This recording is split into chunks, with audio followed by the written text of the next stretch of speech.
All right. So we have a ton packed in here today for you. So we want to get started. Once again, thank you for coming to our Increasing Student Agency webinar. We're excited to be with you here today. And we also want to thank the New Hampshire Department of Education. It is our relationship with them that we're able to provide you these webinars for free and give you support so that you can take the information you're learning and bring it back to your classrooms. Just so you know, everyone is going to be muted in the webinar. You can use both the Q&A and the chat section of Zoom to be able to ask any questions. And depending on who's presenting, Jacqueline and myself can feed them to each other.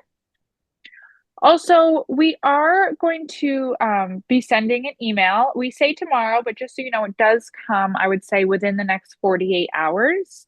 That will have a link to the PD certificate. It will have a video of this webinar recorded and the slides that we have within the slide deck. The other materials are linked in the slide decks. We've been trying to do that. So just know that any resources we share with you today, we have directly linked in our slide deck. And there will be a brief survey at the end of this webinar. Your feedback is always appreciated. We read it, we update, and try to make it work for educators in New Hampshire. My name is Marissa Hoover. I work for Demonstrated Success, and I am a school support and math specialist there. And I am joined by my colleague, Jacqueline Karabinas. She is our ELA specialist at Demonstrated Success. And we also have Kristen Crawford. She's not here with us today, but she is our Department of Education contact. And so anything you may need, we have her information at the end of the slide as well. And you can reach out to her as well as any of us. Our essential understandings for today, what we're hoping you're going to leave with at the end of this webinar is to understand the teaching methods in order to encourage students to be agents of their own learning. So we're going to talk a lot about student agency, and then also how engagement applies to student agency as well. We have quite a few agenda topics for you today. So we're going to, sort of cover student agency in a very in-depth, but covering sort of a lot of topics for you.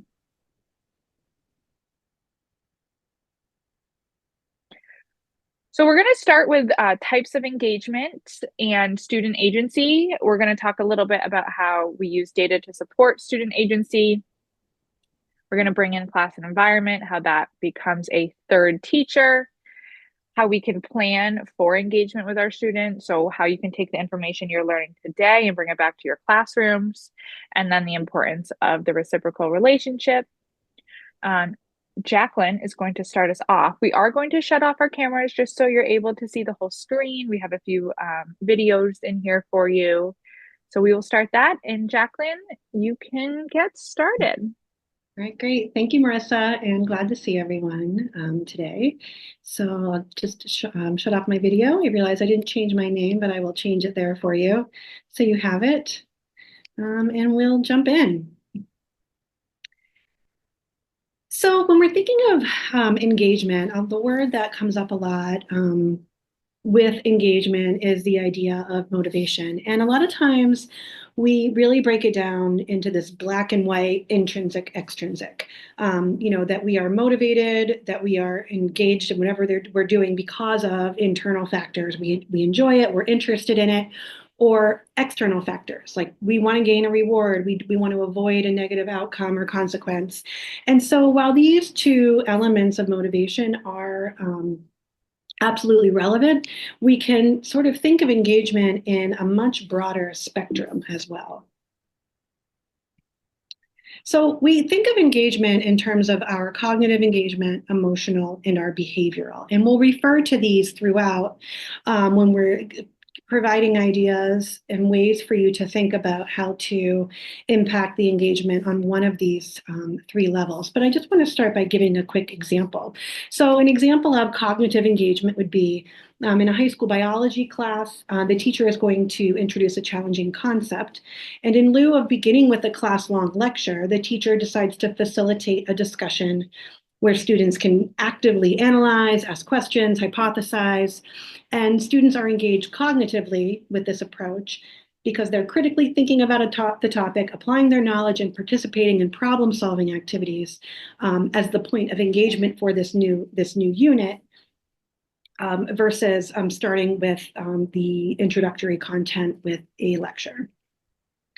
An example of emotional engagement. A middle school teacher might introduce a novel and perhaps it has themes of loss and resilience. And so maybe to begin, students explore an emotion wheel to better understand the wide range of ways people might describe emotions related to themes in the books. And this level of engagement can really enhance their understanding of the characters, but it also will create a shared language to discuss the strong emotions throughout the discussions of the novel. And so expanding the vocabulary, absolutely, but also creating some shared language to really talk about the themes of loss and resilience in relation to the novel. And for behavioral, in an elementary class, the teacher implements a hands-on activity to teach fractions. Students work in small groups to construct representations using manipulatives. The teacher is encouraging collaboration, active participation. They're moving around the room, praising, offering guidance and feedback. And students are behaviorally engaged because they're manipulating objects, they're interacting with peers, and applying principles in a tangible way.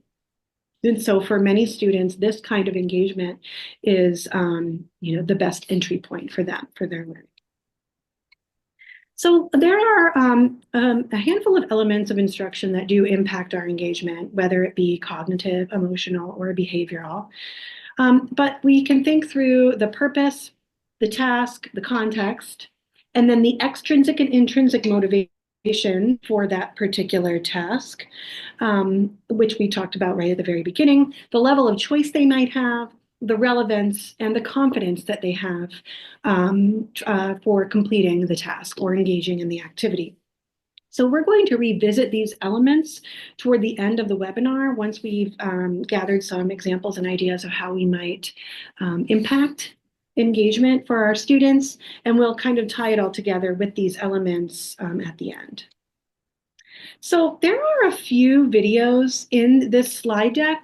We just had a handful that are really helpful for understanding some of the information we're presenting today. We picked just one that we're going to share live here, this one, but there are two other videos that you'll see later in the slides that are available for you to watch separately on your own time to extend your thinking. But right now I'm going to start us off with 5 levels of engagement and get started from here. Select these levels of engagement in less than 5 minutes, I promise. If you watch this scene from Ferris Bueller's Day Off, you'll notice that even in the midst of a boring lesson, none of the students are actually misbehaving. They're quiet. Nobody's tossing spitballs or playing those paper football games or checking their cell phones because, well, the cell phones back then were the size of a brick. Remember the Zach Morris phone. But most of the students are essentially following the rules.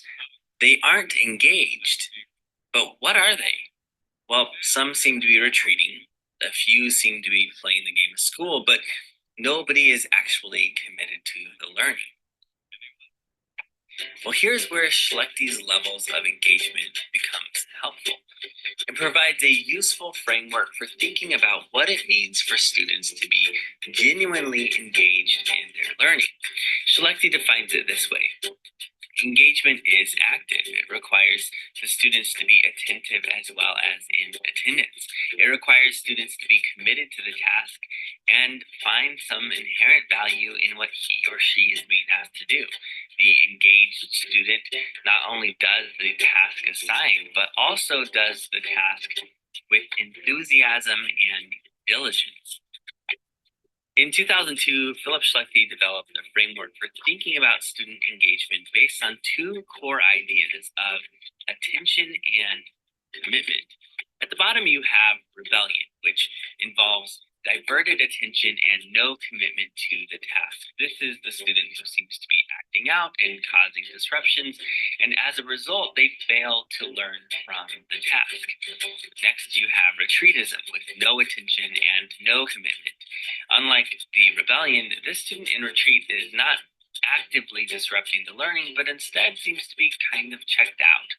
This student is often distracted and emotionally withdrawn from the task, and as a result, this student learns little or nothing from the task. At the next level, you have ritual compliance. This involves both low attention and low commitment. Unlike retreatism, a ritually compliant student doesn't completely check out, but instead is doing the bare minimum to avoid confrontation. This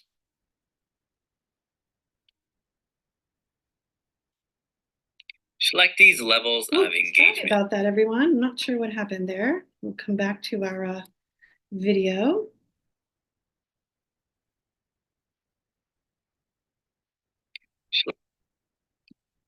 Engagement is active. It requires the students to be attentive as well as in attendance. It requires attention and no commitment to the task. This is the student who seems to be acting out and causing disruptions, and as a result, they fail to learn from the task.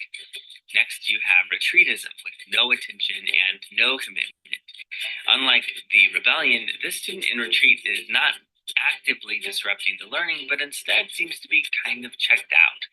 This student is often distracted and emotionally withdrawn from the task, and as a result, this student learns little or nothing from the task.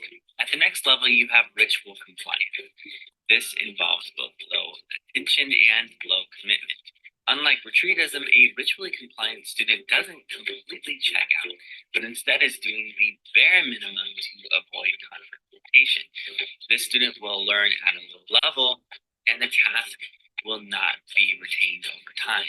Next is strategic compliance. Often this looks like engagement because the student might be performing at a high level, but it's not.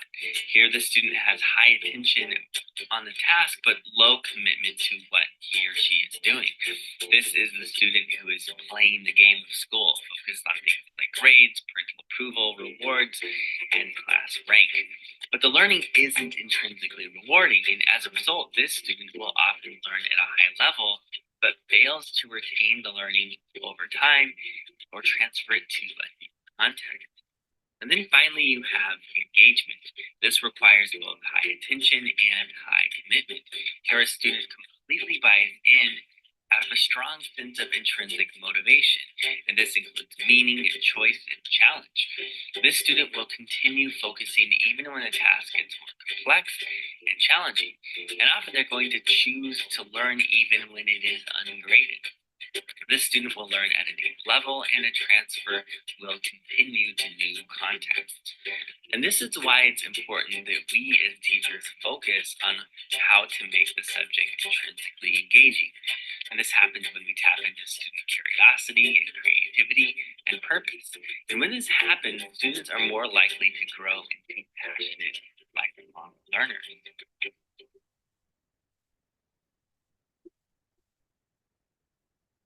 All right. Sorry about that moment with the video, everyone. I hope I didn't completely break your concentration. But we found this one important to show because it is a good way to sort of think through the different places on this continuum. And I'm sure a lot of you were thinking of individual people in your life or students as they described the type of learning that was going on. I know every time I watch that video, I definitely consider these various levels and how they work together. So that's just the base information that's getting us started with understanding the general language we're talking about in terms of our cognitive, behavioral, and emotional engagement, and the difference, how engagement and motivation work together. And so, Marissa, do we have any questions I need to address before we move on? I know we have none so far. We've had a few people raise your hand, so I just want to remind you that everyone is muted during this webinar. If there are any questions, then you can type it in the chat if you want everyone to see, or the Q&A, which just Jacqueline and I would see. Great. Okay, thanks, Marissa. Yeah, and please use that freely. Marissa and I are happy to answer any questions as we move along. So and considering student agency, we feel a sense of agency when we feel in control of things that happen around us and when we feel that we can influence the events. And this is an important sense for learners to develop. This comes from Barbara Bray and Kathleen McClaskey's book, How to Personalize Learning. They are local. I love seeing their name here. I haven't seen them in a really long time. But, this is really giving children the power to act in their own learning. And it's, of course, we can think of a lot of students that seem to do this naturally, but this is something that we can help all students do. So student agency helps, it's that ability that students have on their own to make choices and decisions, exercise control, take an active role in their learning, regardless of the motivation, set goals, take ownership, feel responsible and confident. And I think of these in relation often to these domains of social emotional learning that may be familiar to some of you if you do this kind of work in your schools, that these areas of self-awareness, self-management, decision-making, relationships, social awareness, those are all directly related to the student agency. And so just a helpful way for you to think in terms of SEL and student agency, how they feed each other. So we want students to feel as though they have the, not just the space, but the ability to set goals and initiate action toward the goals, but also to reflect and revise on what they've done throughout their learning process. And that will build this internalized self-efficacy, this belief that they can do this and they can do hard things. And these are things that we have to teach students to do and give them opportunities to practice this over time so that they build these skills of everything from setting the goals through reflection and over time building that can-do attitude.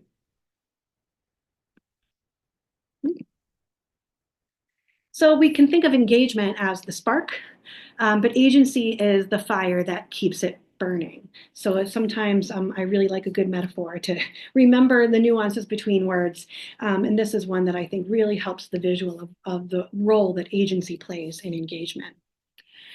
So this is a white paper that is accessible in the resources later that really digs into engagement mindsets and agency in the study of 16,000 students in 6th through 9th grade classrooms. This particular study examined how 7 distinct components of teaching influence agency-related factors, things like happiness, conduct, conscientiousness, future orientation, meaning like long-term goals. And some components surprisingly impacted factors negatively. So, they found, as the student has agency, they are punctual, they have good conduct, strong effort, conscientious, but when they lack agency, they are faking effort, not trying, giving up, avoiding, help avoidance. And so these were the 7 C's that this report uncovered to develop agency. That we want to, in our classrooms, we want to care for our students, and we can be attentive and sensitive, but not coddling. Conferring with students really helps us encourage and respect their perspectives, but doesn't, the language here, waste class time with idle chatter. I think of that more as like instructional time. I don't think any, idle chatter, in the hallways or building relationships with students is, isn't worthwhile, but this is just thinking in terms of agency during instructional time. The next C is captivate, to make lessons stimulating and relevant. And keeping in mind that some students will hide their interest, which certainly happens the older students get, closer into middle school. And the next C is clarify. We want to clear up confusion and provide feedback along the way and make that a regular cycle in our classroom. So we're regularly looking for and responding to confusion, but not just laying out the answers for students. The next C is consolidate. Regularly summarize lessons for students to help consolidate learning. This really helps organize the brain. The brain loves this. The next C is challenge. We anticipate resistance, but we also want to want tasks that require persistence because those are going to be tasks that are rigorous. So we want to lead students to the place where they can persist um, throughout rigorous tasks. And finally, classroom management to achieve a respectful environment where student behavior is on task, and we use clarity, captivation, and challenge instead of, another C, coercion, that we can rely on these positive factors of providing clarity, engaging lessons, and that just right level of challenge instead of coercion, really just kind of forcing students into doing what it is we quote unquote want them to do. So when we are planning instruction, we can think of including routines and activities that might help students understand themselves as a learner, being really transparent and helping them explore their strengths and challenges and preferences, support their understanding of the learning environment and its opportunities and challenges, and to facilitate the use of their own voice to set goals and express needs. And these are all things that you can establish a classroom where this is your belief system that you want to include these things, but you have to be very intentional about sharing this with students and establishing this together. It isn't just you don't just have a classroom of agency because you call it so. We want to establish these routines that create expectations in the classroom for everyone. This is what we do here. One of the resources we have that you can take is a Tier 1 look-fors checklist that really helps you go through the various classroom environment.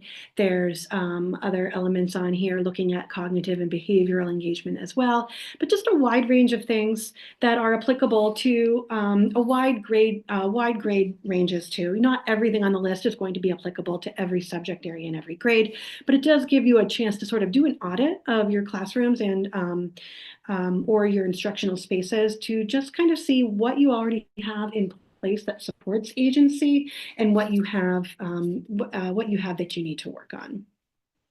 So 5 ways to start building agency. We'll set clear expectations for autonomy and how you'll check in with students, and making sure students understand why they're learning what they're learning. This is that clarity we were talking about earlier. Building community, using these conversation starters to build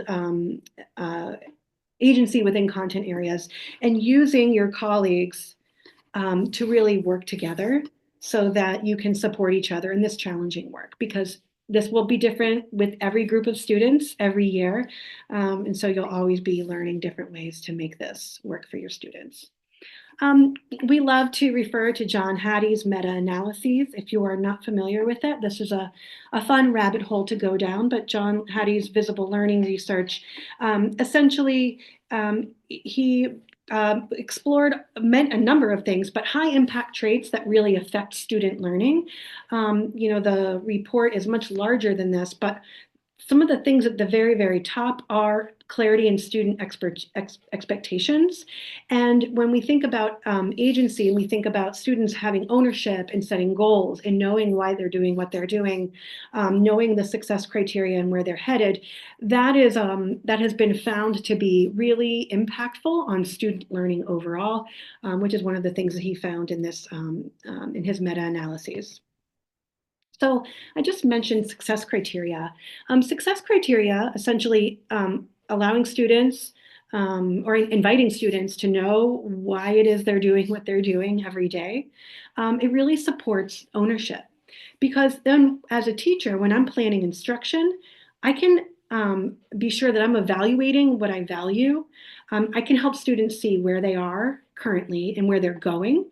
And I'm grading on data, not just points, so that when I'm giving feedback and I'm providing evidence of this learning process, then I'm able to show not you got 85% of this correct. I'm able to show these are the areas where you're doing really well. Here are some other goals or standards you're working toward where we want to maybe set some new goals and make as our new focus.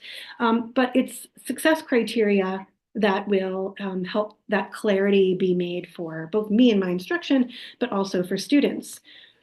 We want to determine goals and success criteria so that both teachers and students can answer these questions. What are we learning? How are we learning it? Why and why does it matter? How do we know when we have learned it? And where and when will we use this learning again? Those last ones are really important because that's what students will take with them to transfer into new situations. But also, some students are really motivated by the why. Why do I need to know this? And that can make a difference. It can make or break for some students why how much effort they're going to put into something or not. So when we're thinking about planning instruction, when we break down standards, we can design learning targets, and we've done a whole webinar on that that we can point you to on our YouTube channel if you are looking for that. But once we have our learning targets planned, from there we can determine success criteria. What does it actually look like and sound like to meet these learning targets so that both students and teachers can be clear about the progress that's being made? So here's an example. This is a high school standard of reading for informational text. If the standard is that I'm determining central ideas or themes of a text, I'm analyzing for development and summarizing. If this is my standard, I'm breaking this down into learning target and a task, how I might assess this. So if I can do these things, then I should be able to write a summary and also include my analysis that includes central ideas and themes. But when I break down the success criteria, I need to really think in terms of my task is writing a summary, but the score or the rubric score or grade on the summary is not going to be is not going to give clarity in the kind of instruction that I need to plan or for the student to see where they need to grow. That's where the success criteria can help them break down and see the various things they need to do to meet these learning targets that directly relate to success with this ELA standard. And you can do this with any standards, of course, but just wanted to give one example of how the success criteria relates directly to learning targets and standards. Here's a math example where our learning target is dealing with finding the area of special quadrilaterals by composing rectangles or decomposing into triangles or other shapes. And it's very clear, and I like the visuals on this one. It really helps me gauge where I need to go. No, I cannot yet do this. All the way through, you can see in the 3 column, here are the exact things I can do that help me directly meet this learning target. But I can also see in the 4 spot for the rubric that I have the ability to stretch and expand my learning too. And so success criteria certainly helps us know how we're meeting our grade level standard, but it's also going to help us see where can I go from here? How can I stretch my learning? Okay, how are we doing, Marissa, with questions about student agency? Great. We have none right now, but we just remember the chat and Q&A is open for you if All right. any come up. Okay, I'll pass it off to you then. All right. So we're going to talk about how we can use data to support student agency. And, you know, a lot of what we're about to talk about, Jacqueline had already mentioned, and that's what I love about, you know, sort of what we're talking about today is it's all comes full circle. And so when we think about using data and how that plays a role in supporting student agency, we think about students being able to understand where they're at with their own learning. So if they can understand their data, they are more able to actively engage in their own learning. They can partner with their teachers to set goals, monitor progress, reflect on their learning, and celebrate successes.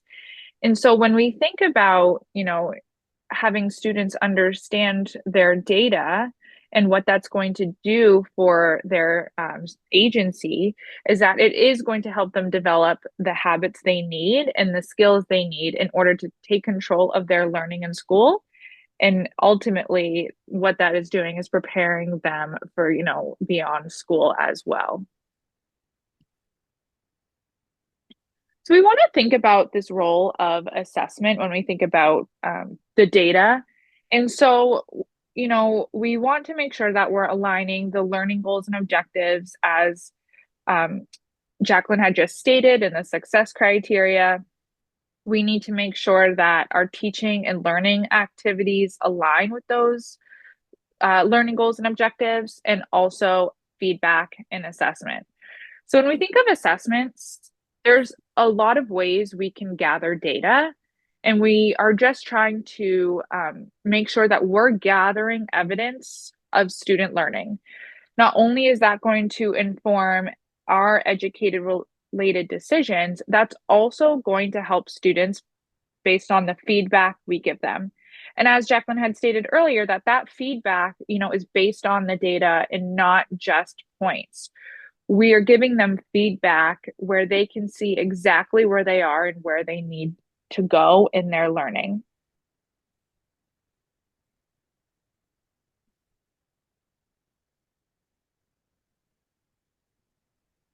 Here, and Jacqueline, if you don't mind clicking one more time. Perfect, thank you. So when we think about data, right, data is going to be the resource that both us as educators and our students need in order to cultivate that student agency, because it is going to provide them with the opportunities for decision making within the classroom. And, this can still be as young as kindergarten all the way up through high school when we think about wanting students to be able to make decisions within the classroom.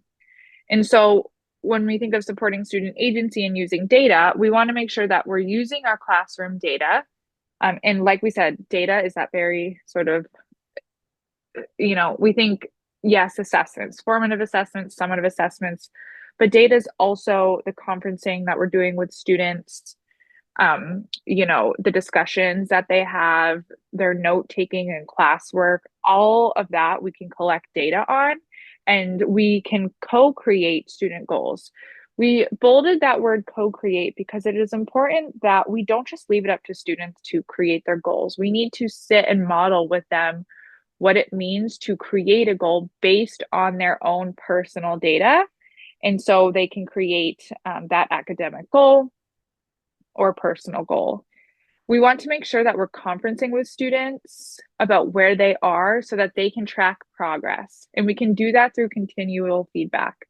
We want to make sure that as I had just stated, in the last slide, that the feedback is the critical piece here that's going to let students know not only where they are currently, but also how they're going to get there. So we want to make sure feedback is actionable, that students can take your feedback and then they know sort of where to go from there, or, they have a little more information of how they're going to get there. We also want to make sure that we celebrate growth, no matter how big or small that the growth is that they're making. And we also wanted to talk a little bit about test apathy, because we're talking about assessments and data, and a lot of what we hear when we're in schools and districts is the amount of testing that's being done. And so we just wanted to highlight that a little bit. So a few reminders for teachers. We know that sometimes that, testing is out of your control based on the testing that your district or the state wants you to do, right? But when we think about, our role in that, students are going to follow your lead. So if you're stressed, they're going to be stressed. And also the way in which you speak about assessments as well. We know that, for example, the New Hampshire SAS at the end of the year sometimes can be a hard topic, but we want to make sure that we talk about it in a way that students know why they're taking it and they feel, that they're able to, go into this assessment to show that they're taking it to show what they know. And so that we're able to make decisions based on that. When we want to be clear with our intentions for testing, and we want to make sure we're not just testing for a score or a grade. So students need to know, just like the why of what they're learning, sort of the why of, the assessment. And us as teachers too, we need to make sure that we know why we're giving an assessment as well, and that we're using the data that we're being given. If we're not using the data that we're collecting from an assessment, then we need to ask ourselves, why we're giving it. And making sure that we're using that data to both help inform our instruction and also to give that feedback to students so we can show them where they are on this learning continuum. And this is just a quote we wanted to put in here because, assessments have their role and purpose.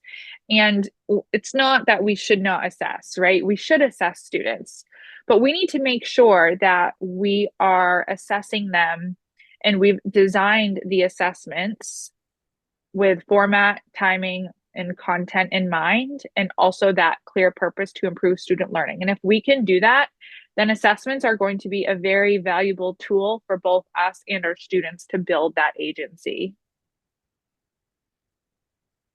This is a chart we wanted to add in here really quick of the 4 W's of assessment. So when we think about formative, interims, and summative assessments, we want to think about, of course, when we're giving these assessments. And I really want to highlight the formative here is that when we're assessing formatively and continuous throughout the instruction, that is how we're going to communicate to students where they are in their learning. So this is important in order to build that student agency. We also want to think about the what. We need to make sure that our feedback is immediate, and that's how we're going to make it actionable. We can't be, giving an assessment and then telling students how they're doing 2 weeks later, right? They're not in the same place. If they were to take it again, it would be different. And at that point, it's not even valid anymore. So we need to make sure that that is immediate and actionable. And then I'm not really going over the interims and summatives. However, those are also serving a role in the data for students to be able to set their goals. It's this formative piece, though, that's really going to help them build that student agency. So we want to figure out, who is this assessment benefiting? And again, that big piece to why are we giving this assessment, right? And so that formative piece, it's going to inform our teaching and learning approaches, which will ultimately help our students, again, build that sense of agency.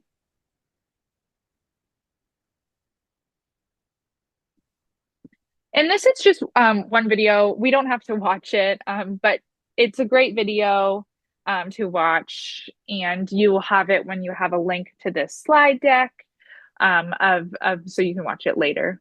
It is great, and it's about test apathy. So I do see one question in the Q&A, and it's just about explaining to a high schooler who might not be going to college or a university why they should care about doing well on the SAT.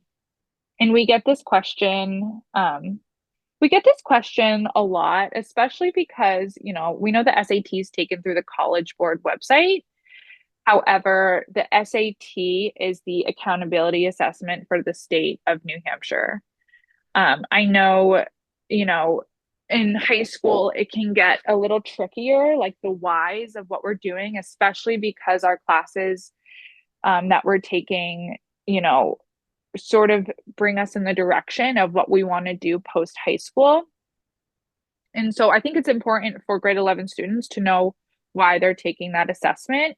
And, taking college out of it and taking the state accountability assessment piece out of it is that we need to make sure that as educators that our students are making progress in their in the work that they're doing and that they're able to master, their content level standards, their grade level standards. And so I think, it's hard to sort of answer that in like a one sentence here. So Jacqueline can chime in as well. But that's something that we can also help with and type some answers in there to your question of how we can help students, care about the assessments that they're taking, like the SAT. Yeah, and the only thing I'll add to that, Marissa, just really go off of what you said, is that I think that I think a lot of students don't realize, like they've taken the New Hampshire SAS, they know what it is, they get to high school, it's like, oh, I don't really need to take the SAT. I don't want to be college bound, but they don't put it in the same category. So that's kind of, our job to help them understand that's okay. This is your New Hampshire SAS of high school, that accountability measure. And again, may or may not impact their motivation, but it at least kind of shifts the purpose away from college for some who aren't interested in that path. I don't know if that's helpful. And I just want to sort of say too, for students in the SAT, is that on College Board itself, based on how they do on their SAT, that they're able to find careers that, would be sort of up there in their lane or up their alley, for based on how they did, that can help them. So they will get in, like if they put their full effort into this assessment, they're going to get feedback on, the where they're sort of showing a proficiency in other skills and maybe lacking in some others, which will essentially help them with what's out there for them that they're showing potential in. Great. All right, we'll move on to our next section, classroom environment as the third teacher. Okay, so Reggio Emilia is a city in Italy, and that produced an educational approach, which includes the idea that there are three teachers in a learning environment. That's adults, other children, and also the physical environment. When we think about the physical classroom environment, we think about, especially, and when we go into elementary schools, we see these classrooms that are like beautiful, right? These bulletin boards that, every inch of the wall is covered. And then sometimes we go into high schools where, in high school is different because sometimes it's not your classroom. We know that teachers move around a lot, but sometimes the walls are bare. And so, it's kind of like a balance of both. We don't need that sort of Pinterest classroom, but we do need to make sure that we have a classroom that's been designed that's going to support the cognitive, behavioral, and emotional engagement, as Jacqueline was talking about earlier. So we just wanted to list some questions that you can ask yourself on if your classroom is set up this way, because again, this is that third teacher in the environment that is going to influence students. So thinking about if our classroom's organized in a way that allows for that flow, collaboration, and active learning, and thinking about differentiation as well within that, how we can set up our classroom to make sure that we can differentiate, at any point. And we need to make sure that our materials are organized and accessible for students to access independently, is that key word there. And then we want to ask ourselves, what message are the walls sending to students about ownership and learning? We can also think about the emotional classroom environment. One about is classroom tone. And I'm only going to highlight one question here, and all three are great, but thinking about that risk taking, we want to make sure that that's valued, named, and modeled. And so you sort of want to ask yourself, like, is that something that we are setting the tone for in our classrooms? When we think about classroom rituals, do we have sort of daily greetings or weekly meetings or something that's going to build that emotional environment for students? And then that student self-efficacy, we want to make sure that, again, growth and successes are being celebrated. And is it asset-based language? Is it used and encouraged? We can also think about the cognitive classroom environment, the communication high expectations. We want to make sure that we have high expectations for all learners. So we know that, students are sort of coming in, lower past. We want to make sure that we're not just, we want to make sure we're meeting them where they are, but we're also continuing to pull them along. If we don't continue our high expectations and our grade level standards for the keyword all learners here, they're never going to close those gaps that they come in with. When we think about consequences, that's just so, thinking about the language. Do students know that, the way they speak in class, or if they choose not to do an assignment, that, what those consequences are? And are they fair, explicit, and used appropriately? We want to make learning an active process. So these have to do with the success criteria that Jacqueline had mentioned earlier. We want to make sure that our lessons have student involvement.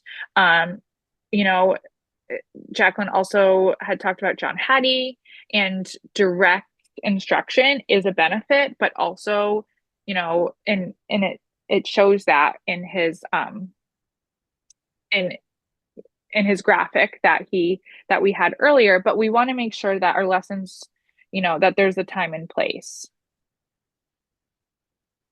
And lastly, cultivating that creativity. Do students have time to explore? Giving students time is the critical sort of piece here. And I just want to also say, even in asking students questions, giving them time to think goes a long way, and also relates back to that risk taking piece as well. So I have one more question, but I'm just going to answer that in the Q&A. So Jacqueline, you can get started with the next section. Okay, thank you. All right, the next section, now we've talked about engagement and motivation and how they relate to agency. Now, what are some ways that we can plan for that? So lots of ways, right, that we can plan for that. But we just thought we'd give a few examples of ways that you can sort of approach planning in a way that is, sort of agency friendly, I guess is the way to put it. So we're just going to touch on Universal Design for Learning framework, a framework called Format, planned engagement, and Notice and Wonder protocol. So UDL, or Universal Design for Learning, may or may not be something familiar to those of you out there. But if it is new to you, it is an approach that is, it's grounded in neuroscience, grounded in learning science, but this is also a way that we're thinking of we're not trying to change students to meet the curriculum and classroom demands, that we are pre-planning, we're planning so that curriculum and learning is accessible to the variability of students. In UDL, the term variability is key here, because students are variable in so many different ways. And so that is the norm. And so everything in UDL really is based off that principle, that variability is the norm, and our planning should take into account everything we know about the variability in our students, so that we're reducing barriers.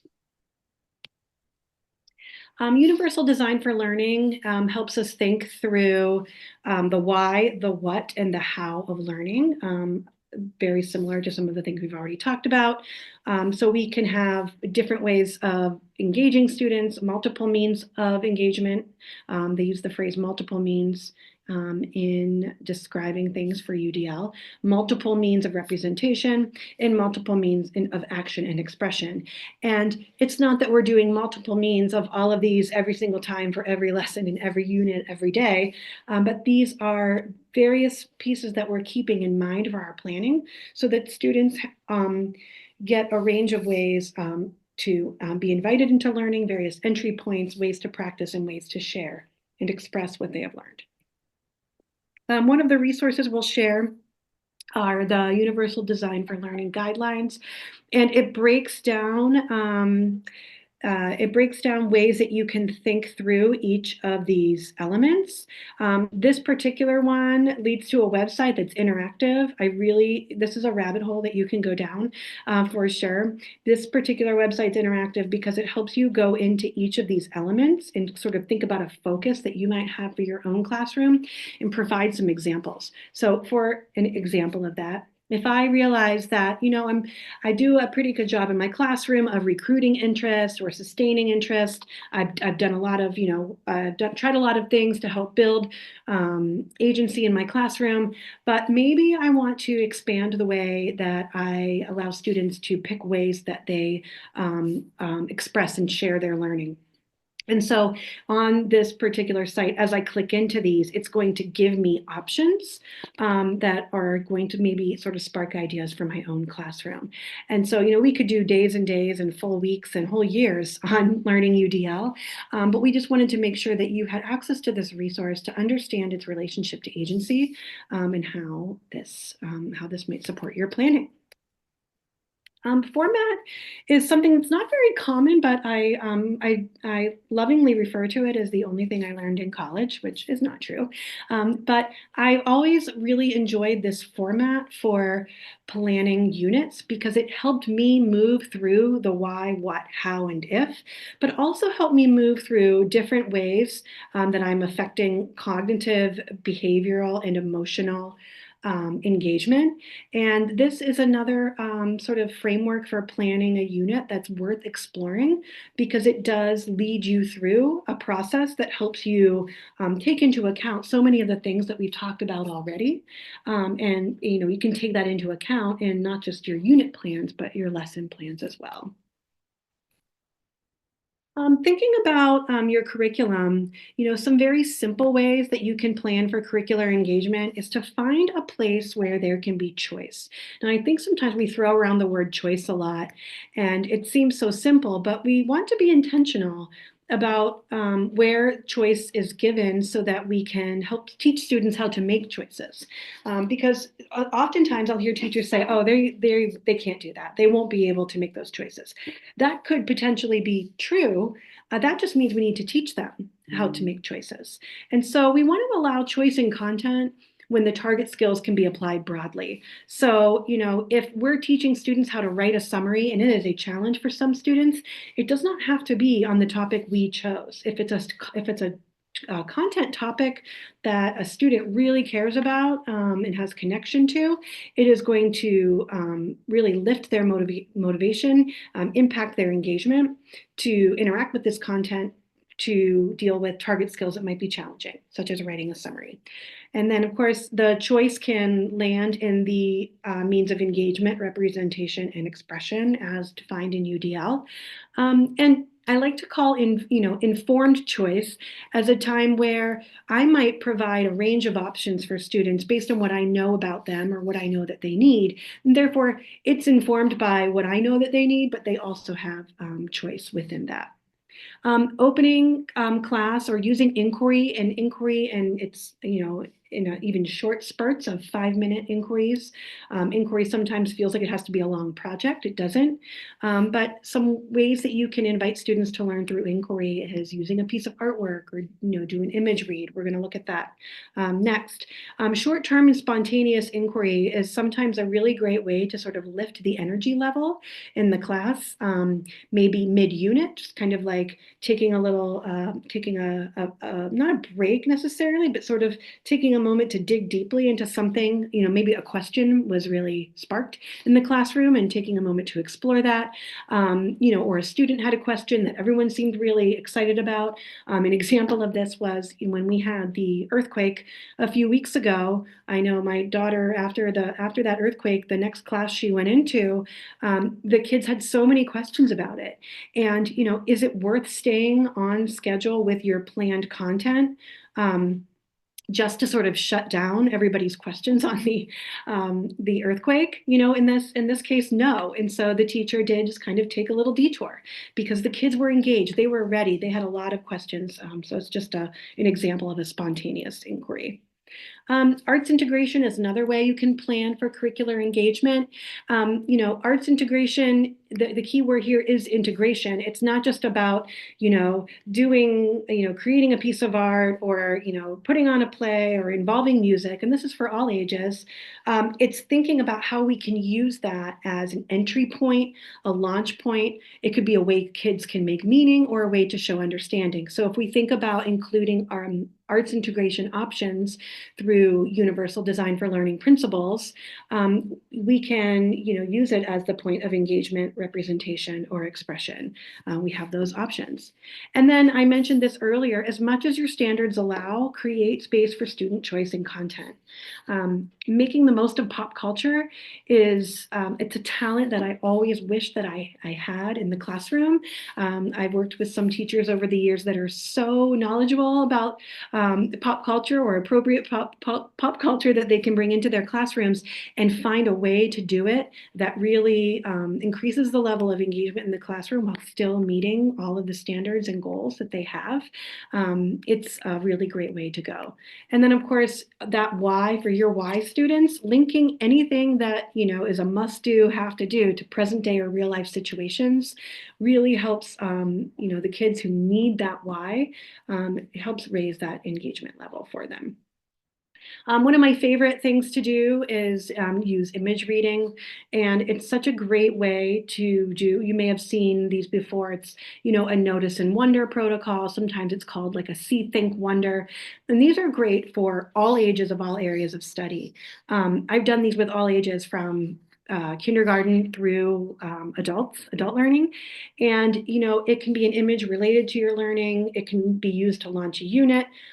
Using infographics and graphs are a great tool as well, a way to integrate it into different subject areas, and even to think about some really in-depth infographics and graphs, thinking in upper levels, as a way to really generate conversation about content.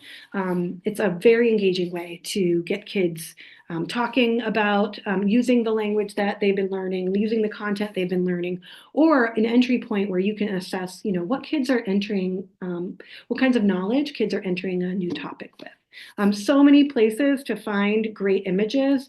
I think we have a whole list of them for you on this slide here, places where you'll be able to find lots of resources for notice and wonder links.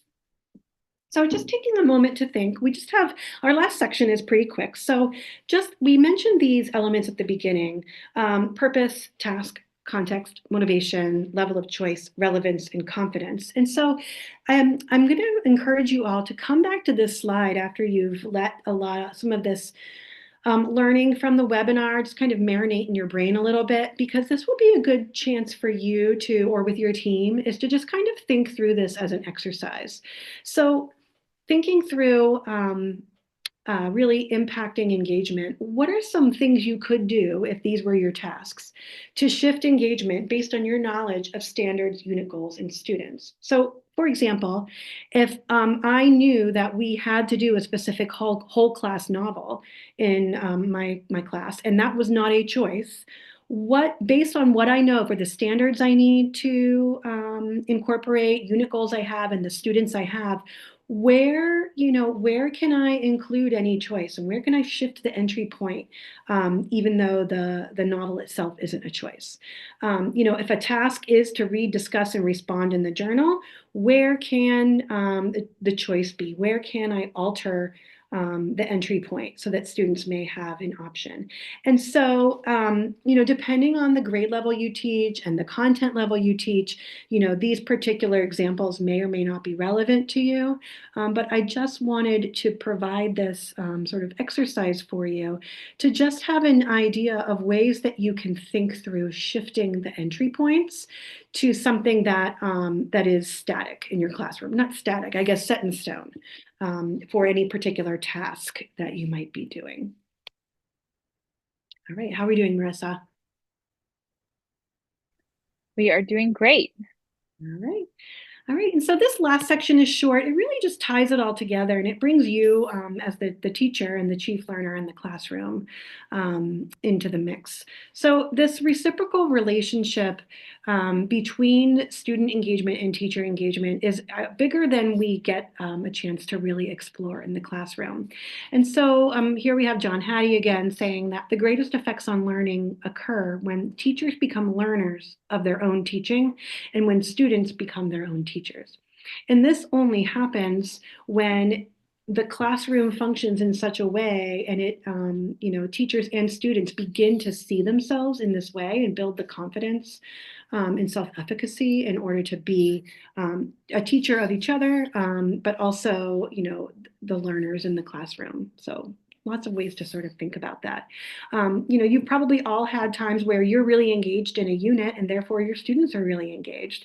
If you have a particular topic or unit that you don't really enjoy, thinking about a way that you shift your own engagement can really have a strong impact on student engagement. And so just keeping this in mind, that student engagement and teacher engagement will feed each other. That if you have an upcoming topic that you're not feeling pretty excited about, I'm starting to think now how you might shift entry points or levels of engagement for yourself so that you can impact students would be a great way to go. I love this. I love a good triple Venn diagram because this really helps us think about all of the things we're doing in our classroom and how they work together to create student engagement. We know that building relationships between teachers and students is important. We know that it's important that teachers are knowledgeable and competent with their content. We talked earlier, a lot of students need to know why. What's the relevance? Why do I need to know this?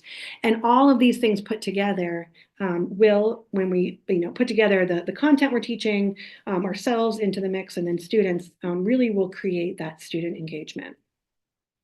This video is one of the videos I said we leave for you to watch. This is a really interesting conversation by two of my favorite people, just talking about teachers having their own passions and how they can really study them. You can study yourself as a learner and study yourself and how you become engaged in various tasks and your different levels of engagement, thinking back to Schlechte in the beginning, because the more you can understand the way you yourself fall on that spectrum of engagement, the more you can understand ways to help students get to those different places as well. So this is here for you as a resource. And again, this is another one just like that. And so this one may also be of interest to some of you. This one I love because it really digs into how the engagement of teachers really was risen by creating structures in the school where they are watching each other teach regularly, providing peer feedback, having times where they are problem solving. They're a true community of instructional practice. And this particular school describes how it really not only did it lift the level of engagement for teachers, but it greatly impacted the consistency in their classrooms and the agency that their students were showing from class to class. So highly recommend this one. And that brings us to the end. So we do have a resource Padlet that's linked here for you of places where when we find a solid resource for you regarding various elements of engagement, those are here, as well as some other videos. And there are so many books out there on engagement. There's tons of them. These are just 4 that I in particular have appreciated over the years. One of them is actually newer. That Classroom Design for Student Agency is much newer.